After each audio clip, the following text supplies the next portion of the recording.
Supna, yes, I want to thank you first of all for your courage in speaking out like this, and yeah, I really congratulate you on that point.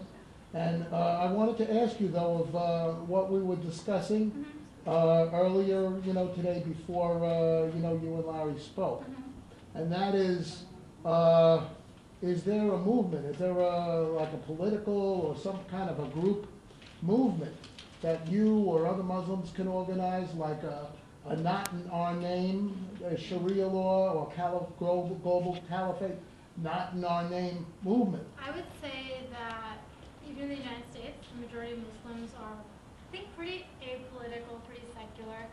But so the problem that then happens is they're not people that are part of a mosque. They're not an imam. They are not active in a religious community in a way where they are having counter arguments using religion, using religious rhetoric to give a opposite interpretation of the faith to the Islamist interpretation of the faith. So yes, that void is absolutely there right now. So while Muslims are moderate, the religion right now in a formal institutionalized way does not have the theological books to back up the moderate lifestyle, so to speak. In the political arena, you'll have like people like myself or Zudi Jasser that you mentioned before, or Shan Manji, who are out, who kind of live in bubbles, honestly, because we can think what we think, we can have people that agree with us, we can have Muslims even email us and agree with us or disagree with us, but because we are not imams, because we're not part of a mosque, we can get a fan base, so to speak, but it doesn't really translate into anything more than that. What Islamists have the power right now is they have the combination of the religious rhetoric, the Islamist clerics that are interpreting, spouting, all the religious books that support their interpretation of Islam, and they have the political wherewithal on top of it. So they've got the political organizations, care type groups and stuff like that. So they definitely understand the modern mechanisms in which to engage American politics to seem like a meaningful force. You have groups like ISNA, the Islamic Society of North America. The president of ISNA, Ingrid Mattson, she was part of the Interfaith Breakfast inauguration for President Obama. And I thought that was really interesting because I know ISNA always proclaims to really be the voice of like 30,000 Muslims. I can tell you from my own personal experience, ISNA has conferences a couple of times a year, and yeah, thousands of people go to it. The majority that go to it, from even when I've gone, it may sound very silly, but they're usually teenagers and people in their 20s that are trying to meet somebody. Because you don't grow up around Muslim kids, and like you're trying to meet somebody, whatever.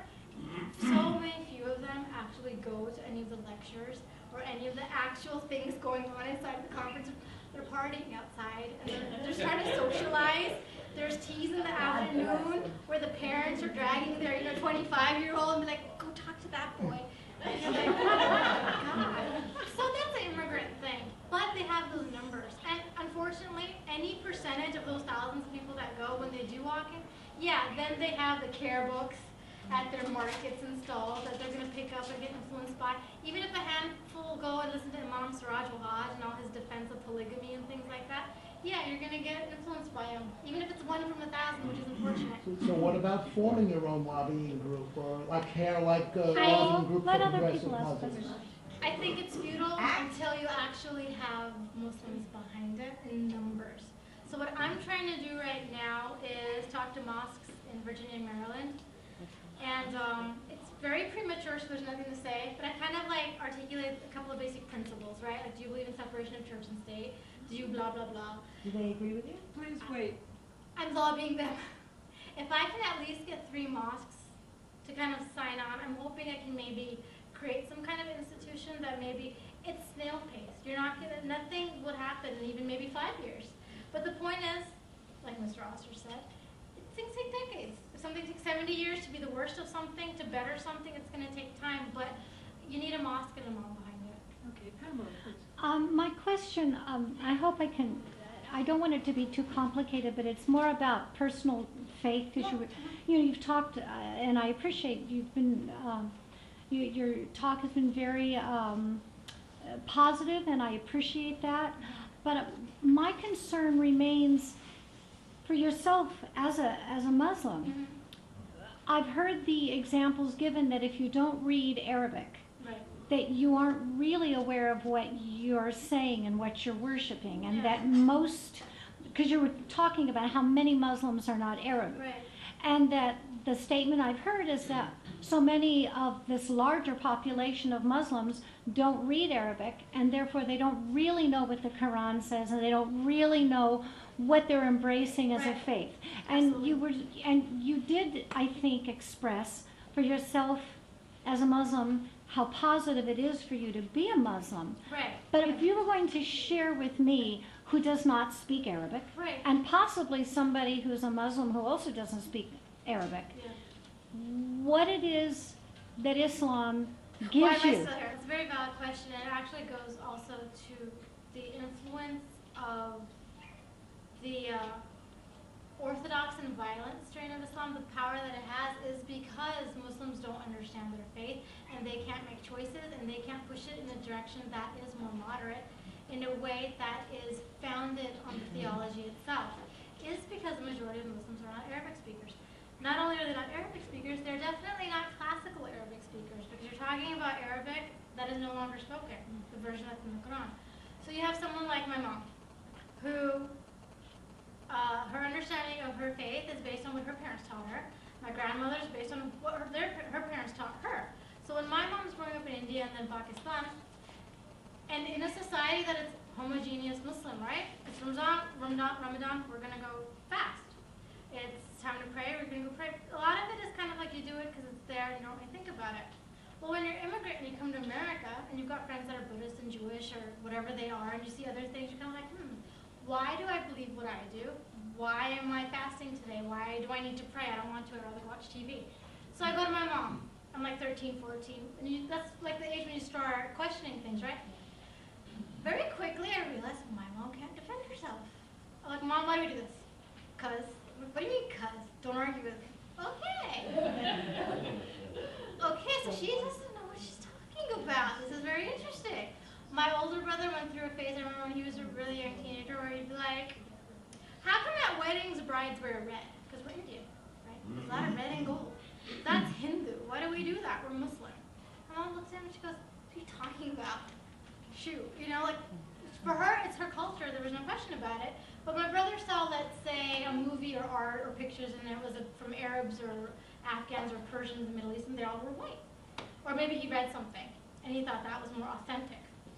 So my point is just that, so what happens is you realize very quickly that there's a lot of gaps in understanding.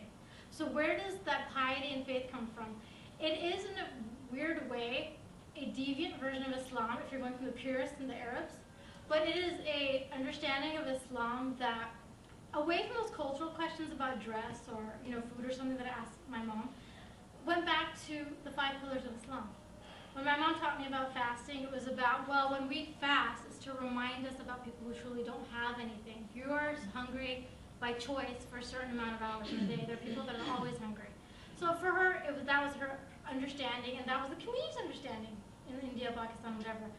Praying is being close to God, away from your material goals and duties during the day. You take that 5 minutes, 5 times a day, to remind yourself of what's important in life. Charity is charity. Everyone understands charity. There was always from the beginning a personalized understanding of the faith. When I asked my mom, how come we don't proselytize? Because a little Mormon kid on a bike would come, when I was little, and I'd be like, hey, that block kid's kind of cute. What's that? And my mom would be like, I remember my mom told me, she goes, there's no reason for you to be selling your faith. If you try to be a good person, if someone is interested in why you're doing something, they will ask you. And when they ask you, you can explain to them why you do it. That is what my mom was taught in India. Whether that is justified in a quote from the Quran or my dad, who was a secular liberal person, he looked at the Quran and focused on verses that he didn't find as a problem. When it says there is no compulsion in faith, he took that literally. There is no compulsion in faith. There is a verse in the Quran that talks about there's a diversity of tribes, so you may know one in each other. Know one another. That will towards tolerance if you choose to interpret in that way. So it's a choice about which verses in the Quran are you going to stop quoting and which ones are you going to push in your own communities to encourage pluralism, respect, and tolerance of other people. The Quran is not a chronological entity. It's a mishmash of things that are put together at different times and different periods with different goals and sometimes contradictory, self-contradictory. Yeah. And those contradictions are worked out sometimes, or sometimes not. But that confuses people because you can pick and choose because things are from here to there. You know, it's how people justify it. Right now, if a clerical community is justifying interpretations that work for, you know, completely personal, selfish goals for the Muslim community, whether it's politically or socially, they're only going to focus on those parts of the Quran.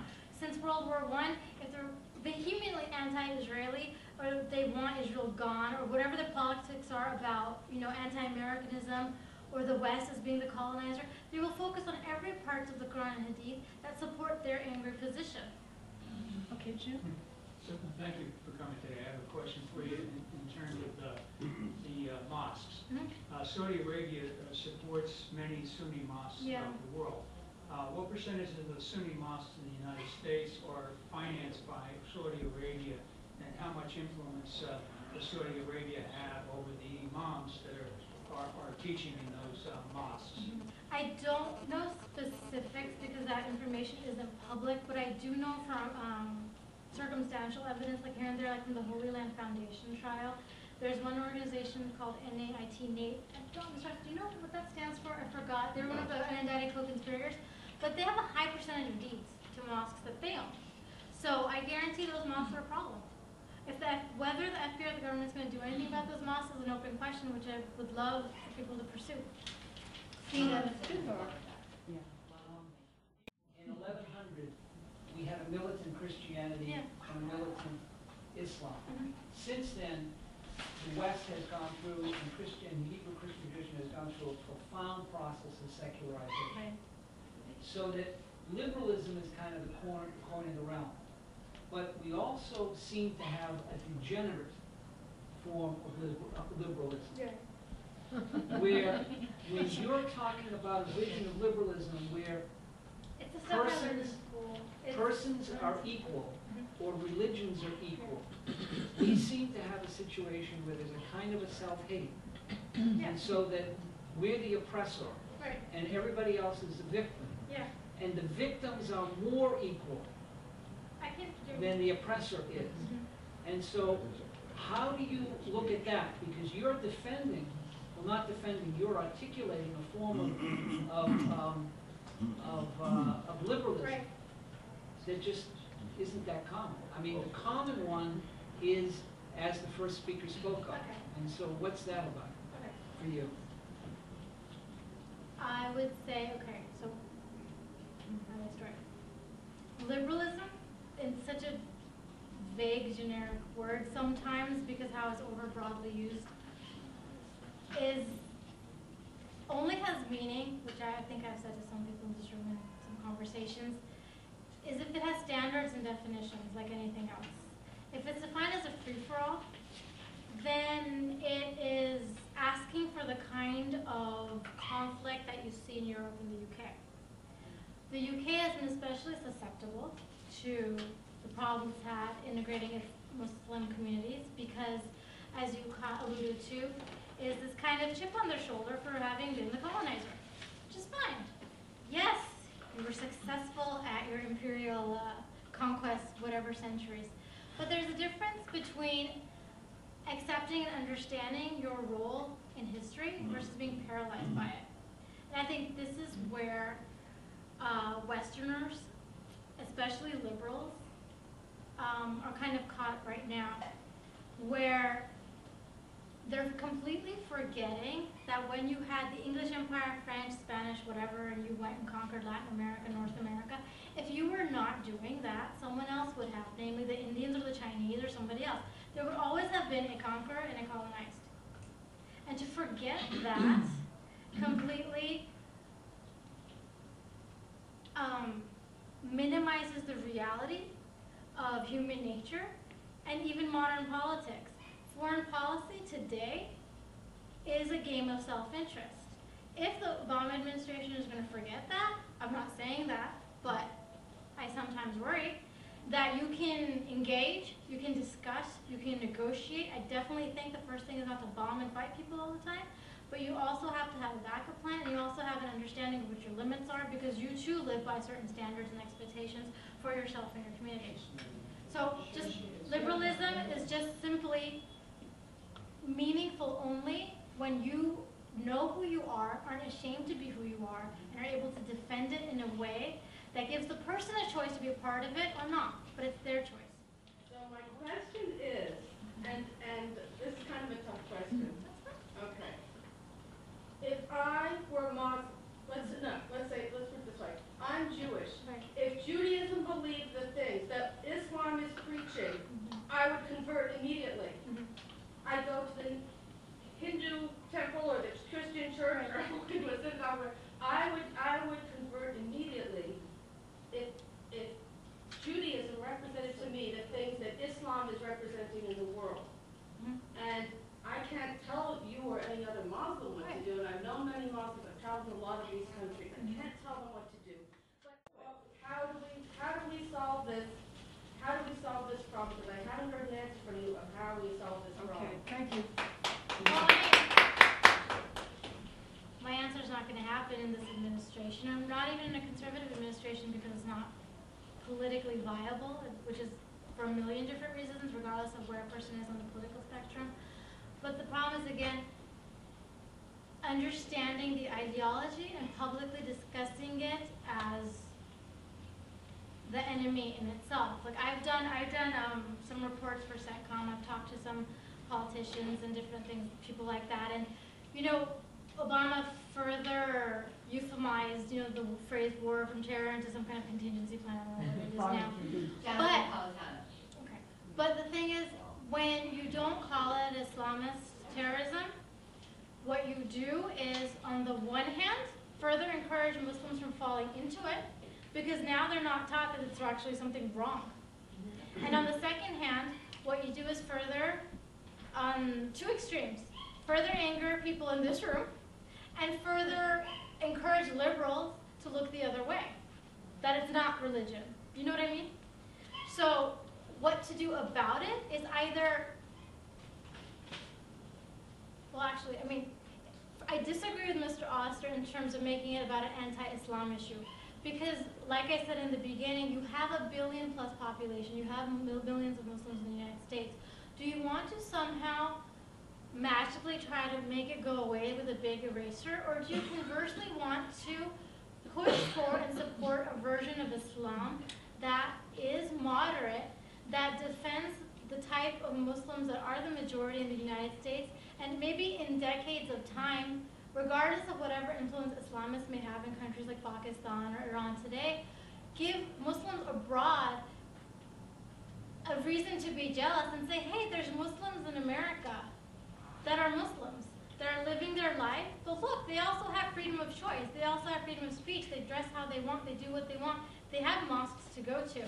You want to encourage a type of faith that, yes, of course it has to come from Muslims first. You can't, how much can you push somebody for something you want? I understand that. But when you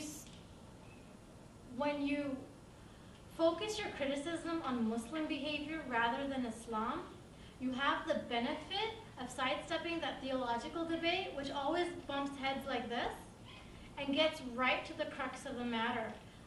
You could be very blunt and say, I don't care what your faith is, but you just said or did X, Y, Z. Do you really think that's okay? Whether it's FGM, forced marriage, the cab driver with whatever issue about whomever he's picking up for a ride. Say, look, do you believe in, look, what is your standard again? Make it proactive.